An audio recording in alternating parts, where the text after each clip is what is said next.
Hello everybody, I'm David Smith, Data Smith on Lichess, and welcome to our report at the halfway point of the Saturnalia quads. By now everybody has met all of the other players in their sections, and with the possible exception of section A, where I am clearly outclassed by the other members of the section, play seems to be pretty competitive in sections B, C, and D. Hope you're enjoying it so far, and I hope you're all looking forward to meeting your opponents for a second time and either exacting some revenge or perhaps just affirming your clear superiority. So some of you may have noticed that chess is a difficult game to learn. We all know there are multiple stages in that journey of learning. Usually, once you've learned the basic moves, you learn the value of the pieces and the whole process of basic calculation. So if I take, then he takes, then I take, then he takes, and whoa, how come he has 2 horses and I've only got 1? We all learn that the hard way, and most of us are still learning calculation. That's not something that you sort of learn and then say, okay, that's done, let's move on. But nevertheless, you do have to move on to other things too, and usually the next stage is learning some basic principles of the game. So develop towards the center, get your pieces out, castle your king, that sort of thing.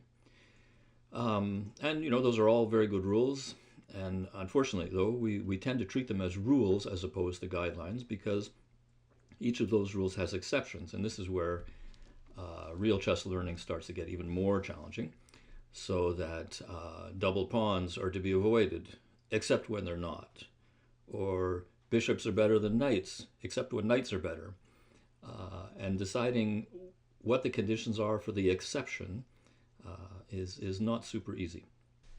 So evaluating when you should make an exception to one of those rules of the game is something that you can often do with concrete calculation, but not always is it possible to do that, and sometimes you have to rely on your intuition, and that's obviously something that is not simple for players at our level or of our amount of experience.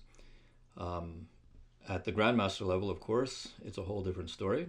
I remember Bobby Fischer once said of Tigran Petrosian that he could smell a threat 20 moves away. Now, of course, we're never going to get to that level, but it is possible still to see some of that, or to cultivate that kind of intuition even in our games. And just to illustrate, I'd like to take a look at one of the games played in the last round of our tournament. The game between Giovanni and Bernd. That's G. Petrus against Bernd Bayer in, I believe, section C this is. This is the game you see up on the board here. And we're looking at a French defense. Black has just played knight to f6. And white is going to pursue a policy of expansion of space on the king side in the hope of generating some action over there to compensate for what normally black does in the French, which is to expand on the queen side. So white plays his bishop to g5, and black defends against the pin against the knight, because the threat essentially is that white is going to play e5 on the next move, and if the knight was pinned against the queen, black would lose material. White plays e5 anyway, driving the knight back to d7, and then continues with their policy of expanding on the king side by reinforcing the bishop, potentially freeing this rook to come out, which we'll see a bit later. And black responds, trying to chase the bishop away. White ignores the threat and brings another piece to the king side. Now, this is a key point in the game. This is in fact a position that's been seen in multiple master games. So we're not talking about either side having made major errors at this point. They're both developing pieces, trying to get their share of the center, and so on. But in this position, black makes really what's a terrible blunder, even though they are following one of the rules of the game, which is castle early, get your king to safety.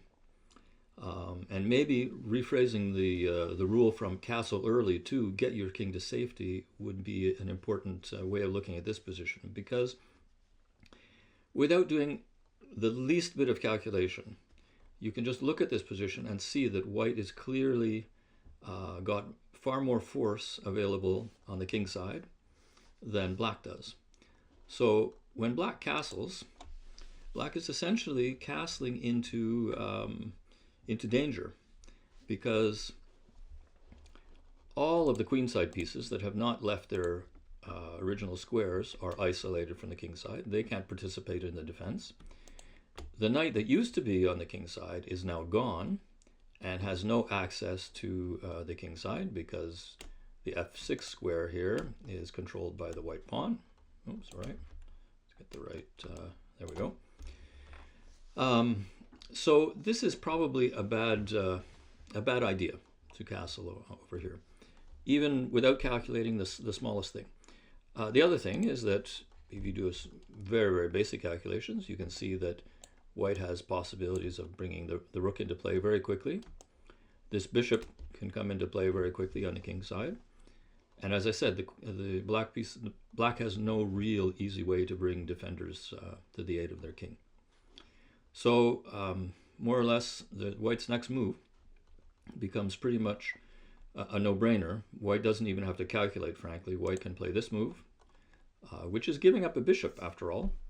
But after g takes h6, in the very worst case scenario, white can simply capture the pawn, and we'll have two pawns for one bishop.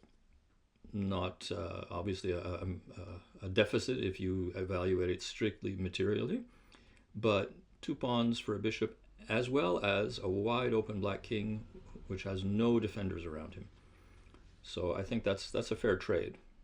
And in fact, white is clear that the real goal is the king rather than material, and so white immediately activates another piece, creating the threat of rook to g3 with check.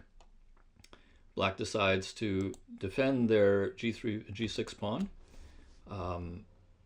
Probably not, well, in fact, it is not the best move, but black is already in serious, serious trouble, regardless of what move they play. The only thing about moving to h7, though, is that it essentially incentivizes white to play the obvious move, bishop to d3, even if white hadn't thought of this before. Putting the king on h7 is just crying out for that. So white activates a piece with check, meaning that black can't improve their position by, say, bringing the rook over to g8 to participate a little bit in the defense. Black has to do something else. In the event, what they do is they play f5, which doesn't really, appears to serve a purpose, appears to block the bishop, but there is the en passant capture on f6, which not only renews the check, but also adds an additional threat against the bishop on e7. Black's forced to move the king, and now there's a forced mate here, where white simply checks on g6 and mates on h7. It's a pretty little demonstration of how to execute an attack when you've got all your pieces and when black has virtually no pieces to defend with. But it's most importantly an